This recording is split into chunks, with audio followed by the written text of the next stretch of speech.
你好，施政報告之屋宇維修局。施政報告喺諮詢會中，有工程師建議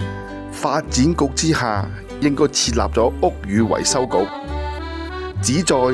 監督舊樓維修，以減低腐敗嘅問題。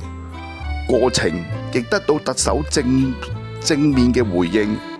我個人就好贊成呢個建議，直認為值得一試。當然，過程肯定會有挑戰，冇人話政府唔會俾人呃。你睇下蒸餾水事件，但係啲事情發生之後，政府肯定有較大嘅議價同埋抗衡嘅力量，總好過啲手無寸鐵嘅老人家。而家政府嘅所有建議同埋立法嘅工作，我其實已經喺雲福苑事件或者過去圍標嘅影片中提過嘅建議，而家速期地落實同埋商討，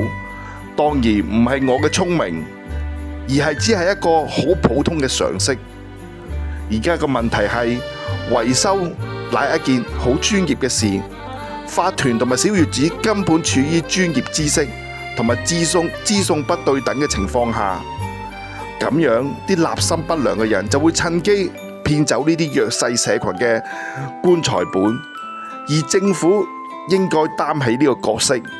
設立部門去加重自己嘅角色，讓小市民